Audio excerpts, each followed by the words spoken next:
उनकी हर सेकंड निगाह रहती है और उनसे किसी भी होने वाले खतरे से हमें बचाती है। लेकिन सुरक्षा के साथ साथ समृद्धि भी जरूरी है, चाहे वो देश की हो चाहे देश के जवानों की हो। तो आज कारगिल विजय दिवस के मौके पर हम देश के जवानों के लिए सुरक्षा से समृद्धि तक इस खास शो को लेकर आ रहे हैं और इस खास शो में दो बेहद खास मेहमान हमारे साथ कार्यक्रम में हो रहे हैं शामिल। HDFC म्यूचुअल फंड के MD और CEO नवनीत मनोज साहब हमारे साथ हैं कार्यक्रम में, और साथ ही एक बेहद खास मेहमान है कैप्टन VK वासुदेव साहब, जो इंडियन एयरफोर्स से रिटायर हुए हैं। और आज इन दोनों के साथ हम इस खास शो में इस बात की चर्चा करेंगे कि देश के जवानों के लिए फाइनेंशियल प्लानिंग, इन्वेस्टमेंट और वेल्थ क्रिएशन क्यों और कितना जरूरी है, और साथ ही साथ इसके लिए उन्हें क्या कुछ करने की जरूरत है, कैसे देश के जवान भी अपनी अच्छी सेविंग्स के दम पर बढ़िया वेल्थ बनाए। आप दोनों का बहुत बहुत स्वागत है। नवनीत जी को आप जानते पहचानते हैं, कई वर्षों से, कई दशकों से ये कहना होगा कि देश के निवेशकों का मार्गदर्शन करते आ रहे हैं। और सबसे बढ़िया बात जो मुझे लगती है वो ये कि कोई भी ऐसा बड़ा मौका हो जहां पर देश के सैनिकों के लिए कहीं किसी तरह का इनिशिएटिव लेने की बात हो तो वो हमेशा आगे रहते हैं। और पिछले साल नवनीत जी मुझे याद है आपने मिशन समृद्धि लॉन्च किया था, जो आपने देश के जवानों की फाइनेंशियल प्लानिंग के लिए किया था। सबसे पहले समझाएं, एक साल में आपने जो मिशन समृद्धि लॉन्च किया उसमें क्या कुछ अचीव किया है, क्या कहाँ तक पहुंचा है, ये बताइए। तो अनिल जी आपका बहुत बहुत धन्यवाद और पूरे जी बिजनेस को बहुत बहुत साधुवाद। आपको कारगिल विजय दिवस की बहुत बधाई, पूरे देश को बहुत बहुत बधाई। और ये मेरा सौभाग्य है कि मैं एक से रेस्पेक्टेड वेटरन के साथ मंच साझा कर रहा हूँ। आप ही के मंच पर हमने पिछले वर्ष निवेश समृद्धि मिशन समृद्धि का लॉन्च किया था यहाँ पर। और हमारा मानना था कि राष्ट्र के जो सैनिक हैं, हमारे जो शौर्यवान, हमारे जो शूरवीर सैनिक हैं, जिन्होंने 18,000 स्क्वायर फीट ऊपर कारगिल की उन बर्फीली चोटियों पर जिस तरह का उन्होंने शौर्य दिखाया, जिस तरह की वीरता दिखाई, तो ये जो भारत का गौरव दिवस है उनकी वजह से हम सुरक्षित महसूस करते हैं। तो हमारी एक कृतज्ञता है, हमारा एक विनम्र प्रयास है कि हम उनके परिवारों को आर्थिक स्वतंत्रता के लिए किस तरह से अग्रसर कर सकते हैं, हम उनके लिए किस तरह से सहायता कर सकते हैं। पूरे राष्ट्र में जब हमने आपके यहाँ स्टूडियो से ही लॉन्च किया था उसके बाद करीब 130 कार्यक्रम, पटियाला से अंबाला तक, नसीराबाद से आइजवाल तक और आगरा कैंट से कई जगहों पर, अलग अलग जगहों पर 130 और करीब 15,000 सैनिक और सैनिकों के परिवारों को हमने कोशिश करी कि हम वित्तीय साक्षरता का संदेश पहुंचा पाए। और उनकी जो शूरवीरता, उनके लिए तो रामधारी सिंह दिनकर ने कहा है, कौन विघ्न ऐसा जग में टिक सके, आदमी के मग में टमठोल ठेकता है, जब नर पर्वत के जाते पांव उखड़, मानव जब जोर लगाता है पत्थर पानी बन जाता है। तो उन्होंने पत्थर को पानी बना दिया वहां पर। तो हमारी भी एक कृतज्ञता है कि हम उनके लिए, उनके परिवारों के लिए, जो सैनिक अपना सब कुछ छोड़कर हमारी सुरक्षा करते हैं, हम कैसे उनके परिवारों के लिए वित्तीय सुरक्षा बना सकें। बिल्कुल, आप बधाई के पात्र। पिछले एक साल में 130 से ज्यादा अलग अलग जगहों पे ऐसे कार्यक्रम किए हैं, सेशंस किए हैं। 15,000 से ज़्यादा परिवारों को फाइनेंशियल प्लानिंग करवाई है, जो कि किसी न किसी तरह से फौज से, आर्मी से जुड़े हुए हैं। VK वासुदेव साहब हमारे साथ हैं। बता दूं मैं आपको कि आप 1971 के भारत पाकिस्तान युद्ध में भाग ले चुके हैं। आप इंडियन एयरफोर्स के पायलट रहे हैं। MiG-21, MiG-27 जैसे भारत में बने हुए विमानों को सबसे पहले उड़ाने का गौरव आपको प्राप्त है। सर बहुत बहुत स्वागत है, धन्यवाद, आपने समय दिया। सर आप इतना जबरदस्त इतिहास आपका रहा है, आपने इतने बड़े बड़े युद्धों में भाग लिया है, ऐसे फाइटर प्लेन जो हम कभी देख भी नहीं पाते आपने तो उड़ाए हैं। लेकिन क्या लगता है आपको, क्या वाकई में देश के जवानों के लिए, चाहे वो इंडियन एयरफोर्स के हो, आर्मी में हो, नेवी में हो, क्या वाकई में फाइनेंशियल प्लानिंग की, इन्वेस्टमेंट की बहुत ज़रूरत है? अनिल जी, सबसे पहले तो सबको नमस्कार और धन्यवाद आपने मुझे बुलाने का। और ये अभी तक कोई चैनल ने नहीं लिया, किसी ने नहीं लिया। आप पिछले साल लद्दाख गए थे, वहां पे भी आपने लेक्चर दिया। जी। जो हमारे जवान हैं और ऑफिसर हैं उनको पैसों का बहुत कम आइडिया है जी। उनको यहाँ पे तनख्वाह मिलती है। और फौज में तो एक जमाना था जब कहते थे कि डाइनिंग टेबल में नोबडी विल डिस्कस मनी। अच्छा, ऐसा होता था? हाँ, मतलब उनको अच्छा। भाई पैसा नहीं, कोई चीज नहीं है। हाँ, पेंशन मिल रही है, क्या मिल रहा है, कितना मिल रहा है, अभी क्यों तुम पूछ रहे हो, जब मिलेगी तब ले लेना। अच्छा। और शेयर मार्केट को तो सब सोच रहे थे अरे ये तो सट्टा बाजार है और कुछ नहीं है, पर जैसे जैसे सब चेंज हो रहा है तो हमको, मुझे भी लग रहा है कि नहीं, ये हर फौजी को पता होना चाहिए क्या है, कैसे है। It is the best way to secure your future. और उसके लिए अनिल, जो आप जो मुहिम चलाएंगे और करेंगे, it will be one of the best things that you will do to serve the nation, because you are going to look after the people who will serve the nation. Absolutely. And that is something which is very rare. हाँ, लोग लड़ाई होती है और भूल जाते हैं, पर अगर आप ये कोई प्रोग्राम शुरू करो जहाँ हर एक को पता चले कि क्या है म्यूचुअल फंड, इतना सट्टा भी नहीं है, it is actual investment type है, and it is not a gamble. Absolutely. Because फौज में लोगों को इतना नहीं नॉलेज है, उनको ये लगता होगा कि स्पेकुलेशन ज्यादा होता है, उनको ये लग रहा है कि डालेंगे पैसे डूब जाएंगे। और पुराने जैसे आप पिक्चरों में देखते हैं, हाँ भाई वो शेयर मार्केट में गया, करोड़ों बना लिए और नीचे गया। बट आज की डेट में mutual funds are a very good investment. और ये आप जो मेरी तारीफ कर रहे हैं, एक्चुअली तारीफ HDFC म्यूचुअल फंड की करनी चाहिए। इतना बढ़िया जो प्रोग्राम मिशन समृद्धि आपने शुरू किया है, कि इस प्रोग्राम के जरिए आपने बताया भी एक साल में कहाँ तक आप कितने लोगों तक पहुंच पाए, कितने फौजियों तक पहुंच पाए। क्यों आपको लगता है कि देश के हर फौजी के लिए इन्वेस्टमेंट प्लानिंग और साथ ही साथ वेल्थ क्रिएशन बहुत जरूरी है?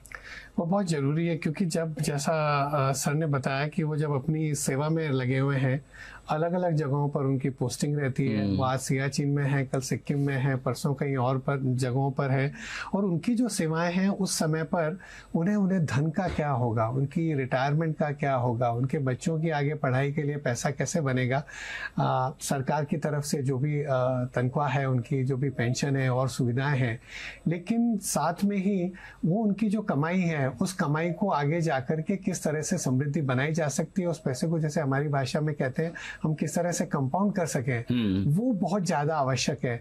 और वो जो धैर्य उनमें है, वो जो एक दूरदर्शिता उनमें है, वो जो एक उनके अंदर जो एक समझ है, आई थिंक वही अनुशासन अगर वो अपने पैसों में भी लगा दें और चाहे धीरे धीरे निवेश कर कर जिस समय पर वो कमा रहे हैं और वो 20-25 साल सेवा में रहते हैं, उसके बाद वो या तो कोई दूसरा कोई प्रोफेशन लेते हैं, या जब वापस अब हमारे समाज में कुछ और करते हैं तो थोड़ा समय उनके पास कमाई का, और उसके बाद 30-40 वर्षों तक वो पैसा चाहिए। और जिस तरह से महंगाई बढ़ रही है अनिल जी, की अगर आपका 100 रुपया कहीं लगा हुआ है, जहां पर आपको एक सपोज जो इनकी FD होती है, जो प्रोविडेंट फंड होता है, उसमें जो रिटर्न आता है, बट महंगाई की जो दर है उसके हिसाब से पैसे को बढ़ाते रहना बहुत ज्यादा जरूरी है। कैप्टन वासुदेव, क्योंकि आपने बताया भी कि क्यों आर्मी वाले हमारे सारे जवानों के लिए जरूरी कि वो फाइनेंशियल प्लानिंग और इन्वेस्टमेंट करें, आप करते हैं, आपका अनुभव बताइए। क्योंकि क्या होता है, एक तो भाषण अलग बात है, और जब वो देखते हैं कि हमारे बीच से ही निकला हुआ कोई हमारे जैसा ही एक फौजी है जिसने वाकई में इन्वेस्टमेंट किया है या वेल्थ बनाई, तो जरा आपका अनुभव से बताइए। जब मैं फौज से निकला और मैं सिविल में आया तो हमको एक मिले जिसका नाम था अनिल सिंघवी। तो उन्होंने कहा कैप्टन साहब आप शेयर खरीदना शुरू करो। तो उस जमाने में तो बड़ा मुश्किल होता था करना, पर वो धीरे धीरे शुरू हुआ। उस टाइम में म्यूचुअल फंड्स वाले भी आते थे, तो एक टाइम था कि म्यूचुअल फंड हर कोई आता था, HDFC का मेरा शेयर म्यूचुअल फंड खरीदो। कम से कम 50 कंपनियां थी। आमतौर पर लोगों को समझ कम थी जी, बहुत ही कम थी, और आज की डेट में भी कोई ज्यादा नहीं है, because the mutual fund industry is very huge. एक आपको लास्ट एग्जांपल देता हूँ, सॉवरेन गोल्ड फंड्स का। लोग कहते थे अरे ये तो कागज है। The highest mutual fund of gold fund जितने दे टोल्ड मी आपके शो में, अरे कैप्टन साहब ये मत खरीदो, ये कागज है। जिस दिन कागज डूब गया तो आप भी डूब जाओगे। और उसका आपको एग्जांपल दे रहा हूं, हमने गवर्नमेंट ने 3000 रुपए का इशू किया था 1 ग्राम। 8 साल बाद उनको 3 गुना मिला, no capital gains. That was आपकी, मैं कहा था कि it was one of the best issue anywhere in the world. सिर्फ हिंदुस्तान ही ले सकते थे सिटीजन, और कोई नहीं ले सकता। और म्यूचुअल फंड तो अब इस स्टेज पे पहुंचा है कि जो आप कर रहे हो पहुंचाने के लिए, फौजी को कुछ पता नहीं है। देखो लेह में बैठा हुआ, उसको कौन बताएगा? Correct. कभी वहां पे सिग्नल नहीं आता, कोई अभी आजकल शुरू हुआ है, पिछले 3-4 साल से इंटरनेट है, वो है, बट वो जी बिजनेस नहीं देखता। और जैसे, और this is my request to you, हम लेह में एक शो करके आए हैं थोड़े समय पहले। हम नहीं, अभी आपको टीवी पे शुरू करना चाहिए, half an hour show, Jaimala type, फौजियों के लिए, to explain what is mutual fund. वाह, क्या बात है, बहुत अच्छा आइडिया है। जयमाला वाले दिन याद दिला दिया। विविध भारती पर प्रोग्राम आता था शाम को 7 बजे, फौजियों के पसंद के गाने सुनाए जाते थे, बिल्कुल मुझे याद है। लेकिन आमतौर पर फौजियों की जो प्रोफेशनल लाइफ है, जहाँ वो काम करते हैं, वो छोटी होती है, 40 साल के आसपास आमतौर पर रिटायर हो जाते हैं। लेकिन आजकल तो एज 70-80 होना बहुत ही मामूली बात है, नॉर्मल इतनी होती है।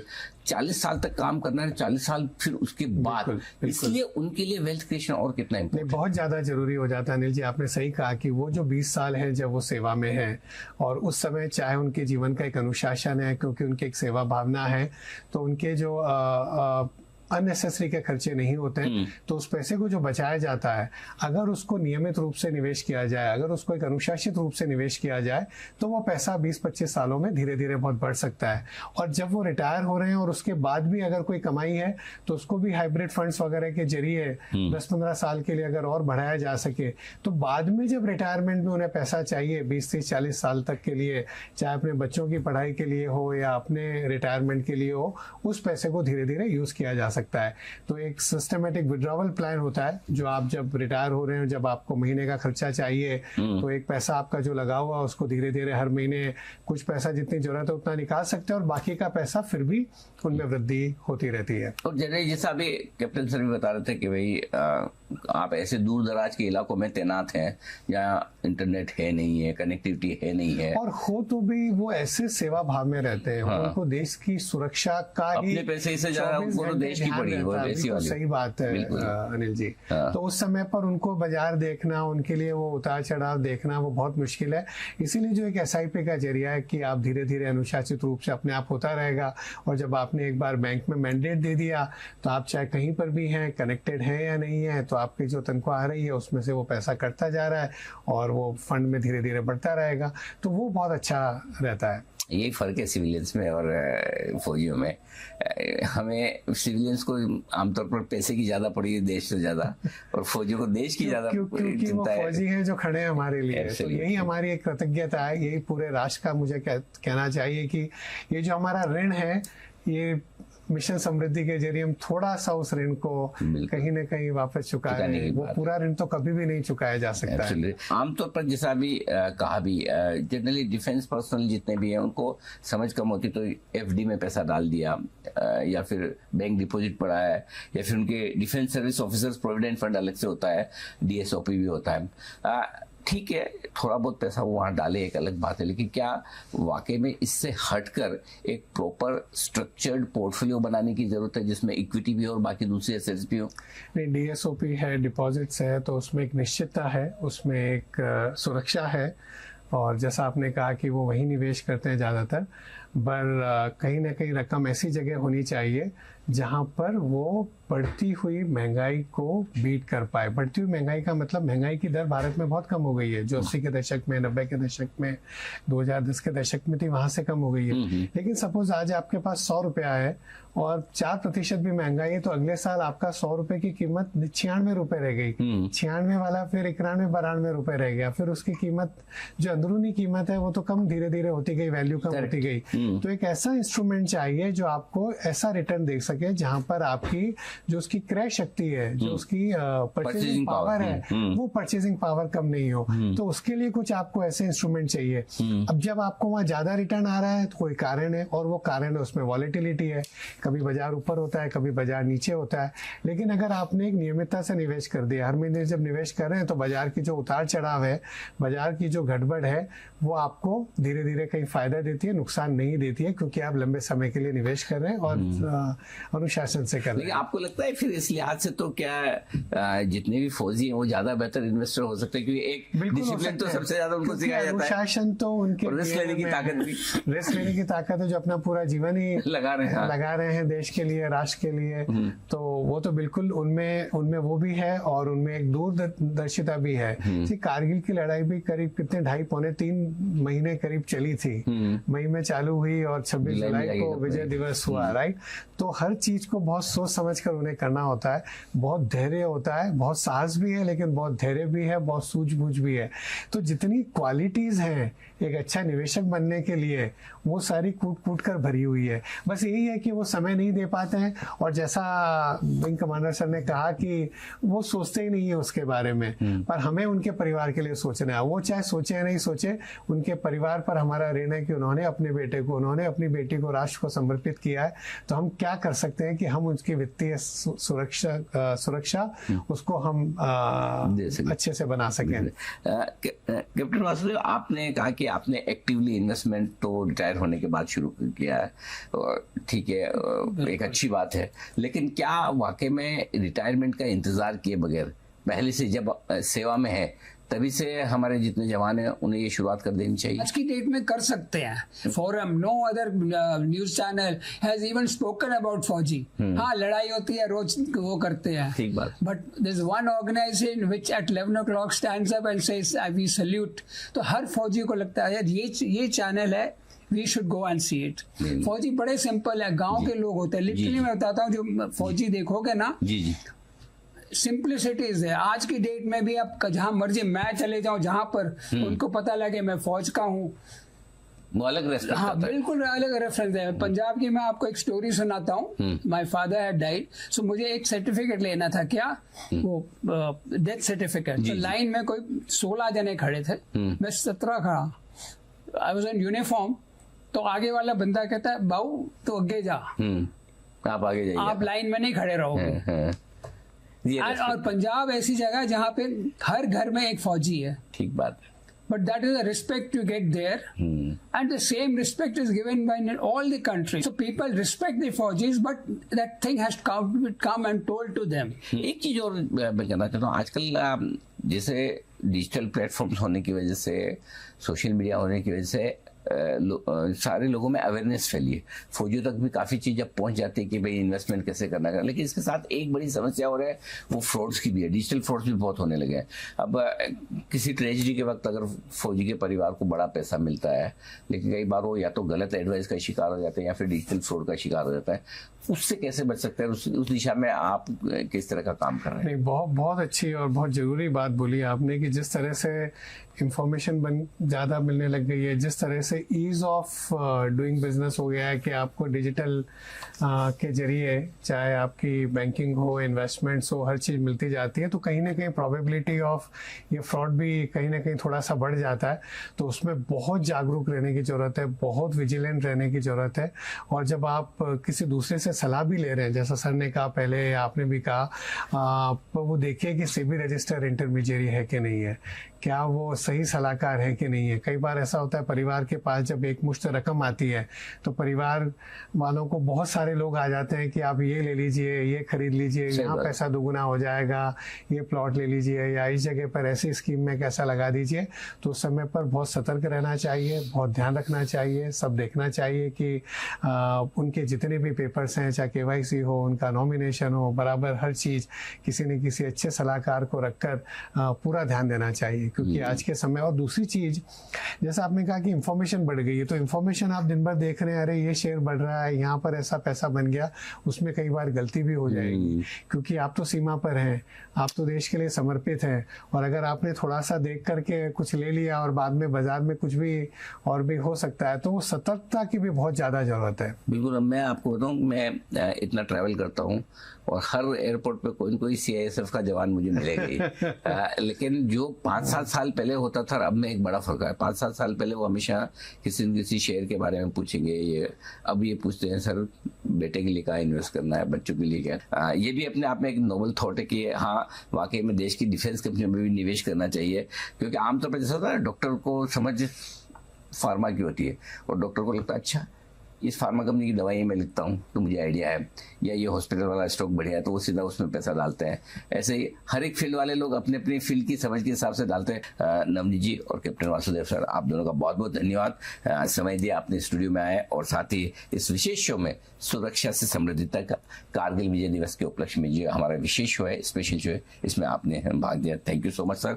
आपका गाइडेंस तो देश भर के, दुनिया भर के निवेशकों को हमेशा मिलता है। और कैप्टन सर, आपका अनुभव भी मुझे लगता है कई सारे फौजियों को ये प्रेरित करेगा कि हाँ, हम फौज में रहते हुए भी अच्छा निवेश कर सकते हैं और वेल्थ बना सकते हैं। दोनों को बहुत बहुत शुभकामनाएं और धन्यवाद। वो जाते जाते again I am again emphasizing Zee Business. जी हाँ, कि देखो आप जो फ्रॉड का इन्होंने कहा, आपने इतने अपने चैनल में फ्रॉड पे 3-4 जने का बहुत जबरदस्त किया हुआ है। हमने सर, तो वो आप करते रहे और फौजियों को ज्यादा मतलब ध्यान दें, बिकॉज फौज है तो हम हैं। एब्सोल्युटली बिल्कुल सर। और आपका सुझाव सर आंखों पर, हम ज्यादा से ज्यादा शोज करेंगे, ज्यादा से ज्यादा अवेयरनेस करने की कोशिश करेंगे, ये हमारा वादा भी है। आपने वो जयमाला बोले तो हम छोटे बच्चे थे तब वो 2 लाइन याद आ गई, कर चले हम फिदा, क्या बात, जानो तन साथियों अब तुम्हारे हवाले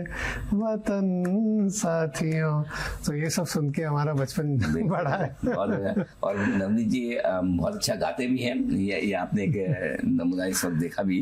और चाहे वो देशभक्ति के गाने हों, कविताएं हों या फिर भजन हो, मुझे तो कई बार मौका मिला है सुनने का। बहुत बढ़िया, आपने इससे बढ़िया इस कार्यक्रम का समापन हो नहीं सकता। आइए आप सब लोगों से विदा लेंगे। बहुत बहुत धन्यवाद। जय हिंद।